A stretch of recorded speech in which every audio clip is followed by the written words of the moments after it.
Vinheta de abertura, imagens em sequência do plenário do STF, microfones, poltronas dos ministros e do público, Brasão da República Dourado, no centro, grandes julgamentos do STF. Apresentador, Cristiano Oliveira. Seja bem-vindo ao Grandes Julgamentos. No programa de hoje vamos mostrar a sessão do Supremo Tribunal Federal que julgou em conjunto 3 ações diretas de inconstitucionalidade. A 2139, a 2160 e a 2237. As 3 pediam a anulação de artigos da Lei 9958 do ano de 2000, que modificaram a consolidação das leis trabalhistas, a CLT. Vamos entender melhor.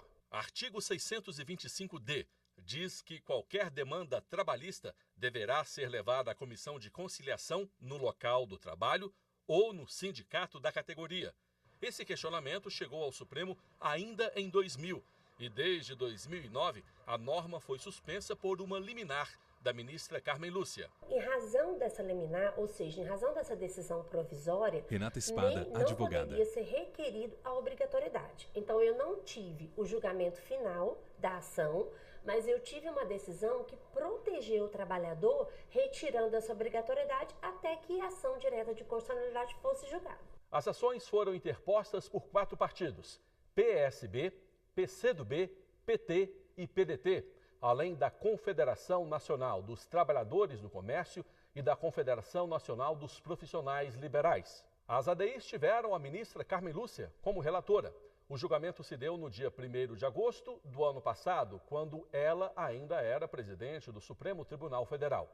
Logo no início da sessão, o ministro Gilmar Mendes foi declarado impedido de julgar por ter atuado no caso como advogado-geral da União.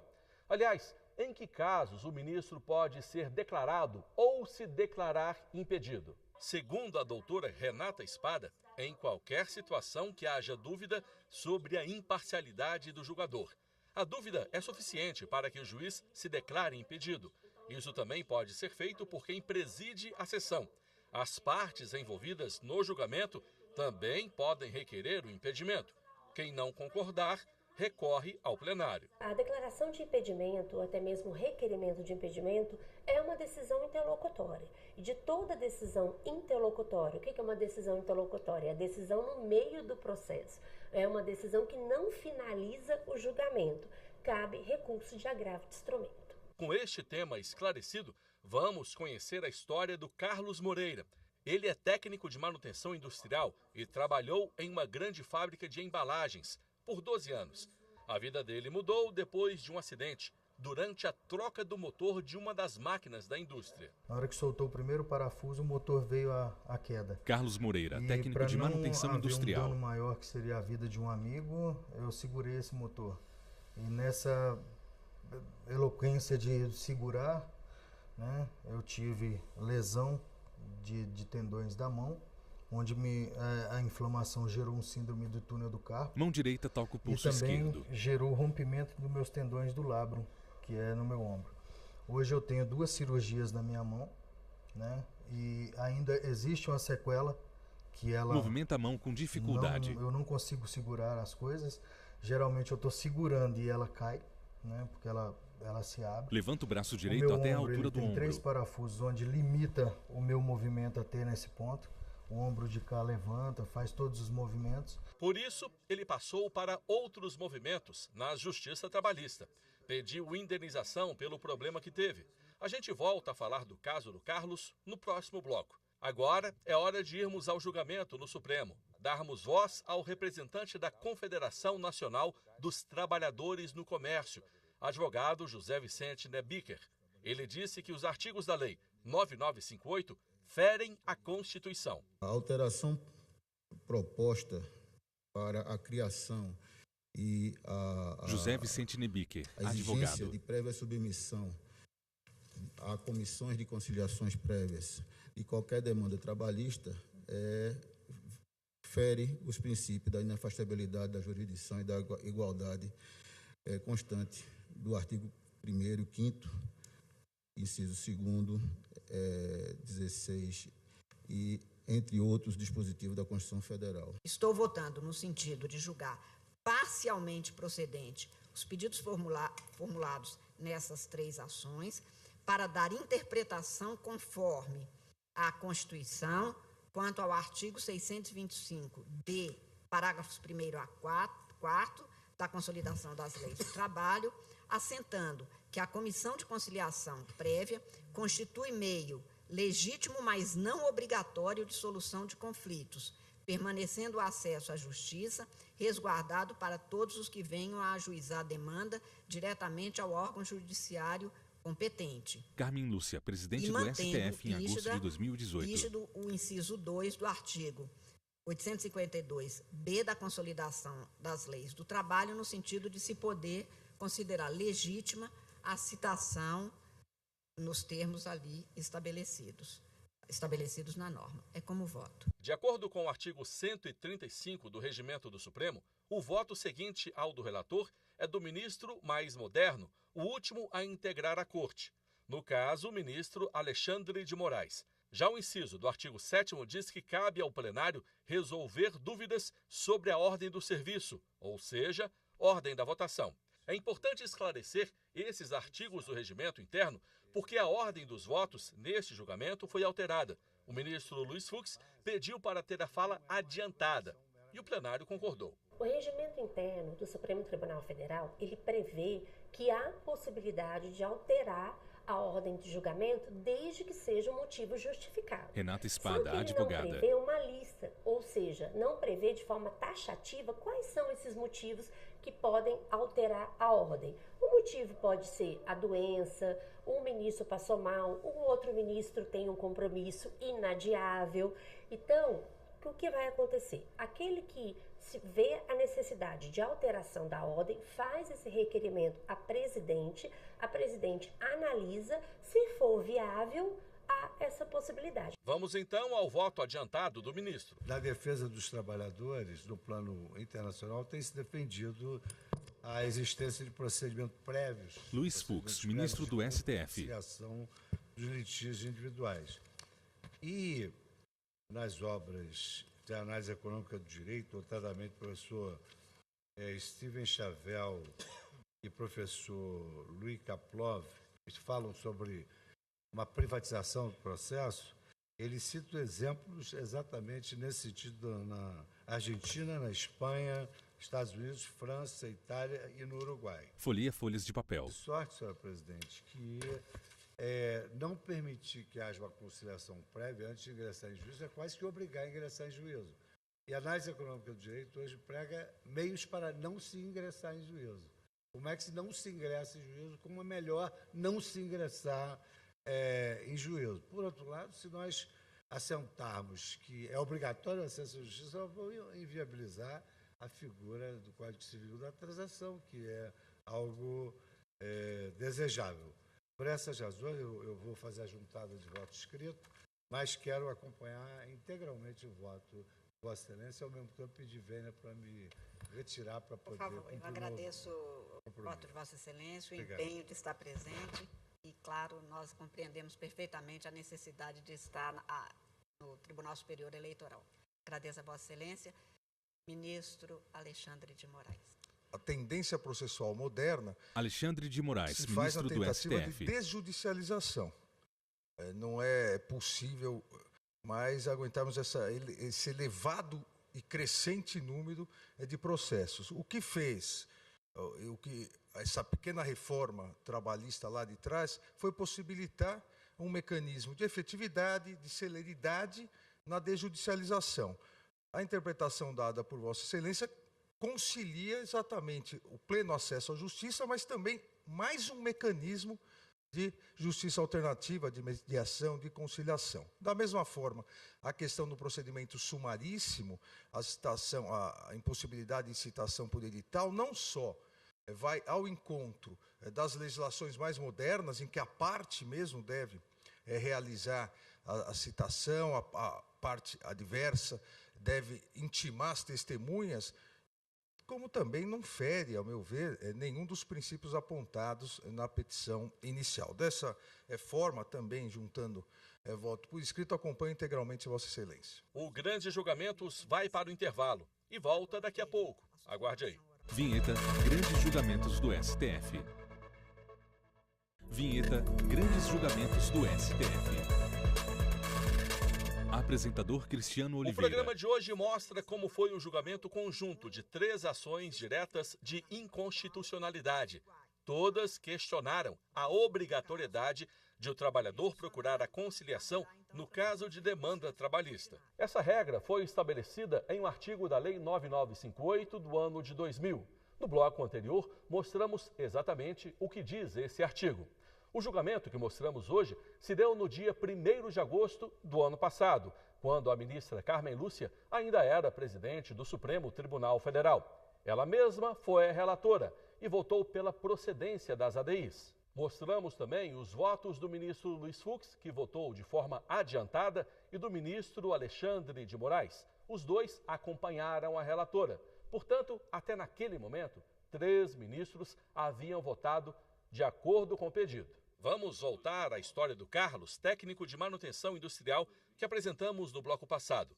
Depois de sofrer um acidente laboral e ser dispensado pela empresa em que trabalhava, não conseguiu outro emprego. Com o meu laudo, com o meu relatório, infelizmente, a minha ética até, ela me obrigava a falar que no momento eu tive afastado. Eles perguntavam, você ficou afastado por algum motivo? Aí eu falei, fiquei por isso, isso e isso. Então, para minha função, isso aí é cabal. Não existe colocação para ela, né?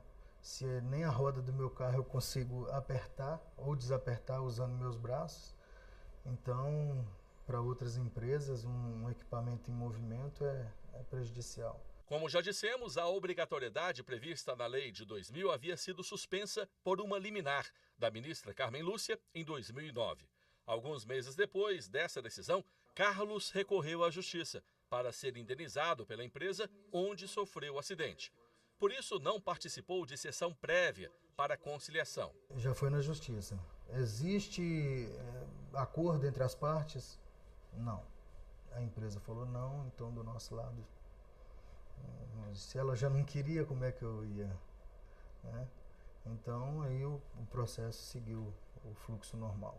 Nós também vamos seguir o nosso fluxo aqui no programa, de volta ao plenário do Supremo. Voto do ministro Edson Fachin. Ele acompanhou parcialmente o entendimento que prevalecia até aquela altura. Tenho para mim que o que Vossa Excelência estaria então a propor aqui também, o acolhimento parcial. Interpretação conforme.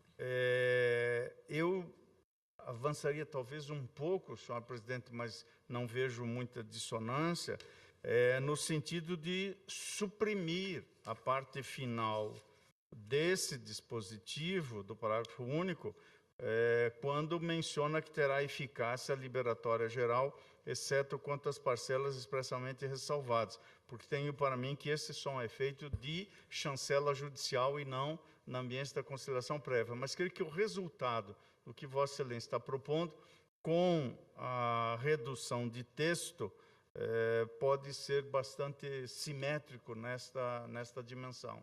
Sim, eu até não fiz a leitura completa, fiz uma leitura um pouco resumida, e no que se refere a Carmen Lúcia, presidente do STF em agosto de 2018. Ao 625, que estabelece exatamente aspas, eficácia liberatória geral, eu assentei, e aí faço a leitura apenas para completar e esclarecer porque que também dei interpretação conforme, que a interpretação sistemática conduziria, na minha compreensão, de que essa eficácia prevista nessa norma diria respeito a valores discutidos se houvesse o procedimento que é facultativo. Portanto, diz respeito a esses valores ali discutidos e não se transmuta, portanto, em quitação geral indiscriminada de verbas trabalhistas. Então, aqui eu peço... Neste caso, Vossa Excelência peço vênia a Vossa Excelência para entender que, mesmo tendo ocorrido o procedimento de conciliação, não há uma eficácia liberatória geral. Há uma eficácia liberatória do que foi objeto da discussão. Por isso é que eu interpretei conforme. Mas como a expressão que está na lei é eficácia liberatória geral, tenho para mim que essa expressão é inconstitucional. Portanto, aqui... eu entendo pela redução de texto e pela inconstitucionalidade parcial. Que essa geral era geral, não de tudo, mas daquilo que foi acordado por consenso afirmado entre as partes. Geral no que se refere aquilo que foi o objeto da discussão lá. E por isso é que eu achei suficiente a interpretação conforme para que se pudesse executar. E não o geral de tudo que pudesse ter sido discutido, porque aí haveria um extravasamento do que foi o objeto da conciliação. Depois do voto e da discussão para esclarecer este voto, a sessão teve continuidade com o ministro Roberto Barroso. Eu até tenho defendido, mesmo aqui para o Supremo, que a parte, na sua primeira intervenção no processo, forneça ou o seu e-mail ou o seu WhatsApp, ou seja, uma forma simplificada de intimação dos atos processuais, para não termos essa situação bizarra, muitas vezes, de oficiais de justiça correndo atrás de pessoas que se ocultam. Eu estou acompanhando inteiramente Vossa Excelência. Depois de 5 votos, 4 ministros votaram pela procedência das ADIs. Apenas o ministro Edson Fachin votou de forma diferente, como mostramos há pouco. Ele discordou em parte e logo ganhou um adepto, ou melhor, uma adepta. Vamos acompanhar. A proposta da comissão da criação das comissões de conciliação prévia, ela partiu do Tribunal Superior do Trabalho. Rosa Weber, ministra do STF. Constituída pelos ministros Vantuil Abdala, o ministro José Luciano de Castilho Pereira e o ministro Orestes Dallazen. E nesta proposta, a criação das comissões prévias de conciliação era tratada como uma condição da ação. Só que, com a redação final pelo Congresso, desapareceu exatamente essa ressalva nos seguintes termos. Era o artigo 836-C. Os conflitos individuais do trabalho entre empregado e empregador serão submetidos previamente à comissão de conciliação prévia como condição para o ajuizamento da ação trabalhista. E inúmeras decisões na Justiça do Trabalho, no primeiro e segundo grau, se deram no sentido da extinção do processo sem resolução do mérito, justamente por falta de submissão dos conflitos às comissões de conciliação prévia. Por isso, pedindo todas as vênias a Vossa Excelência, eu acompanho o brilhante voto que proferiu nessas 3 ADIs, exceto quanto ao artigo 625-E da CLT, no que tange a eficácia liberatória geral. O grande julgamento volta depois do intervalo para os últimos votos e o anúncio do resultado. Aguarde aí. Vinheta Grandes Julgamentos do STF. Vinheta Grandes Julgamentos do STF. Apresentador Cristiano Oliveira. O nosso programa entra na reta final. É hora de encerrarmos a narrativa da sessão que julgou 3 ações diretas de inconstitucionalidade de uma só vez. Já explicamos em programas anteriores. Esse ajuntamento é possível quando as ações são semelhantes, do ponto de vista jurídico. No caso concreto, no programa de hoje, estamos mostrando 3 ADIs que questionam uma lei de 2000, que tornou obrigatória uma sessão de conciliação antes de uma demanda trabalhista chegar à Justiça. Até agora, os pedidos foram atendidos por 4 ministros. 2 concordaram, mas parcialmente. O julgamento se deu no dia 1º de agosto do ano passado, quando a ministra Carmen Lúcia era presidente do Supremo Tribunal Federal. Com ela no cargo, vamos ver o desenrolar da sessão. Ministro Dias Toffoli. Presidente, cumprimentando a todos, peço vênia de divergência e acompanho Vossa Excelência. Agradeço a Vossa Excelência, ministro Ricardo Lewandowski. Senhor presidente, a matéria foi exaustivamente debatida, já na cautelar, depois com um brilhante voto de Vossa Excelência, agora com os exaustivos votos proferidos pelos colegas que me antecederam, e também há uma contribuição muito importante da Procuradoria-Geral da República, que permite que nós todos fiquemos plenamente esclarecidos com relação ao debate que se trava neste plenário. Eu acompanho integralmente o voto de Vossa Excelência e entendo também que é necessário que se dê interpretação conforme ao artigo 625-D e os seus parágrafos, tendo em vista que este dispositivo cria um obstáculo inaceitável no que tange ao princípio da inafastabilidade da jurisdição, que é o princípio básico da nossa Constituição, alguns juristas o denominam, inclusive, garantia das garantias. Entendo também que, com relação ao artigo 852b2, não há qualquer ofensa ao princípio da isonomia.